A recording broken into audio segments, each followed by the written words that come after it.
Hello friends, आज का हमारा टॉपिक है ट्रेड फाइनेंस का चैप्टर 2.3, जिसमें हम लोग क्लीन पेमेंट ट्रांजैक्शंस के बारे में देखेंगे। तो फ्रेंड्स, लास्ट चैप्टर में हमने इसका डिफिनीशन देखा था, क्लीन पेमेंट्स एक्चुअली होता क्या है। तो क्लीन पेमेंट्स जो है, इसमें मेन चीज जो होती है, मेन फैक्टर वो होती है ट्रस्ट। ये ट्रस्ट या तो एक्सपोर्टर को इंपोर्टर के ऊपर होगा या फिर इंपोर्टर को एक्सपोर्टर के ऊपर होगा। तो अगर एक्सपोर्टर जो है वो गुड्स को बिना इंपोर्टर से पेमेंट लिए अगर भेजता है, तो इसका मतलब वो इंपोर्टर पे उसको ट्रस्ट है, तभी वो गुड्स जो है वो भेज रहा है। उसको पता है कि इंपोर्टर जो है गुड्स मिलने के बाद उसको पैसे पेमेंट कर देगा। तो एक वो हो गया। या फिर इंपोर्टर जो है वो एक्सपोर्टर को ट्रस्ट करेगा to send the goods after payment is effected, यानी कि वो पेमेंट जो है वो पहले करेगा और उसको सामान जो है वो बाद में मिलेगा। In case of clean payment transaction, all shipping documents including title document handled directly by the trading parties. इस तरीके के जो क्लीन पेमेंट ट्रांजेक्शन होते हैं फ्रेंड्स, उसमें सारे शिपिंग डॉक्यूमेंट और टाइटल डॉक्यूमेंट जो होते हैं वो ट्रेडिंग पार्टीज खुद ही हैंडल करते हैं। इसमें बैंक का जो रोल होता है वो काफी कम होता है और वो सिर्फ क्लियरिंग ऑफ फंड्स के लिए अगर रिक्वायर है तो बैंक को इन्वॉल्व किया जाता है। तो जो दो तरह के क्लीन पेमेंट्स थे वो मैंने बताया था आपको। पहला तो था पेमेंट इन एडवांस, यानी कि पहले आप एडवांस पेमेंट करो, उसके बाद आपको सामान जो है वो भेजा जाएगा। तो इंपोर्टर जो है वो एक्सपोर्टर को डायरेक्टली पेमेंट सेंड करता है और वेट करता है कि एक्सपोर्टर उसको सामान और डॉक्यूमेंट जो है वो सेंड करेगा।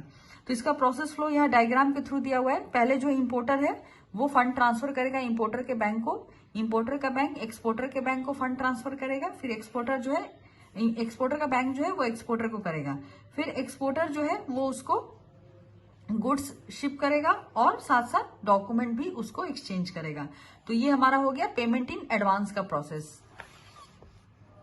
Advance payment are usually adopted when the trading parties do not yet have a long term relationship.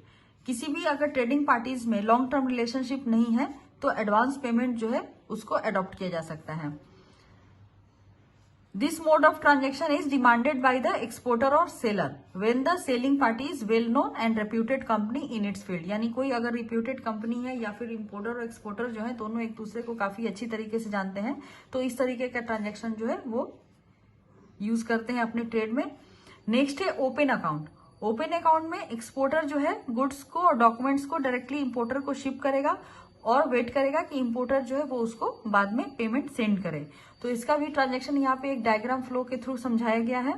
तो इसमें क्या है कि सबसे पहले एक्सपोर्टर जो है वो गुड्स को भेजेगा इंपोर्टर के पास और डॉक्यूमेंट भी उसको डायरेक्ट एक्सचेंज करेगा इंपोर्टर के साथ। इंपोर्टर को जब गुड्स और डॉक्यूमेंट्स दोनों मिल जाएंगे तो फिर वो फंड का ट्रांसफर करेगा अपने इंपोर्टर बैंक्स के थ्रू एक्सपोर्टर बैंक्स को, और फिर एक्सपोर्टर बैंक जो है वो पैसे ट्रांसफर करेगा एक्सपोर्टर को। तो ये हो गया हमारा ओपन अकाउंट का ट्रांजेक्शन। ओपन अकाउंट ट्रांजेक्शन जो है ये एक लॉन्ग टर्म रेगुलर रिलेशनशिप को जो है वो सिंबलाइज करता है। It is to be noted that as long as the exporter can trust the importer to make his payment on time, and open account transaction is the simplest mode of doing long term business. यहाँ पे क्या है कि exporter जो है importer को trust करता है कि इंपोर्टर जो है सामान मिलने के बाद उसको ऑन टाइम जो है पेमेंट कर देगा। तो इस तरीके का जो ओपन अकाउंट ट्रांजेक्शन है वो एक सिंपलेस्ट मोड होता है किसी भी ट्रेड ट्रांजेक्शन में, और ये लॉन्ग टर्म बिजनेस में किया जाता है। यानी कि कोई बिजनेस पार्टनर जो है काफी दिनों से एक दूसरे के साथ बिजनेस कर रहे हैं तो वो इस तरीके के ट्रांजेक्शन को यूज करते हैं। तो यहाँ पे ओपन अकाउंट और एडवांस पेमेंट का एडवांटेज और डिसएडवांटेज दिया हुआ है।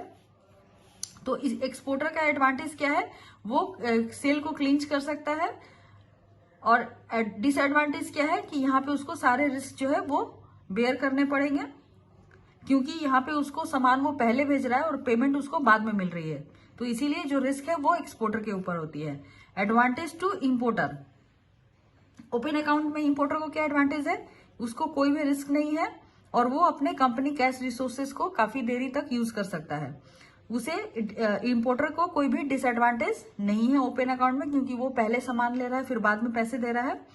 ठीक, एडवांस पेमेंट में एक्सपोर्टर को कोई भी रिस्क नहीं होगा और उसे कोई भी डिसएडवांटेज नहीं होगा, और इंपोर्टर को बहुत ही लो कॉस्ट सिक्योर करना पड़ेगा यहाँ पे, और सारा रिस्क जो है इंपोर्टर को बेयर करना पड़ेगा, क्योंकि वो क्या करेगा कि पैसा पहले भेज देगा इंपोर्टर को एक्सपोर्टर को, और उसको सामान जो है वो बाद में मिलेगा, एडवांस में वो पेमेंट कर रहा है, तो इसीलिए रिस्क जो है वो हमेशा इंपोर्टर के पास होगा।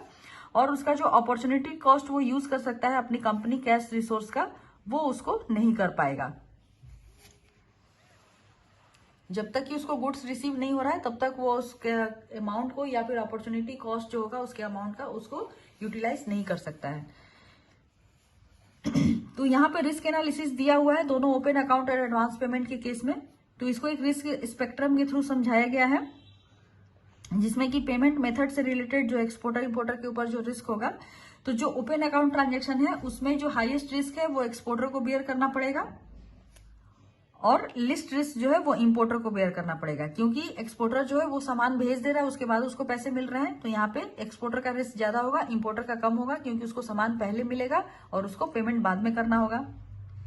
ठीक वैसे ही एडवांस पेमेंट के केस में एक्सपोर्टर को लिस्ट रिस्क है, क्योंकि उसको पहले पैसे मिल रहे हैं फिर बाद में वो सामान भेज रहा है, और इंपोर्टर को रिस्क ज्यादा है क्योंकि वो पहले पेमेंट कर दे रहा है, बाद में उसे सामान मिलेगा कि नहीं, तो उसका रिस्क जो है वो उसको बेयर करना पड़ेगा।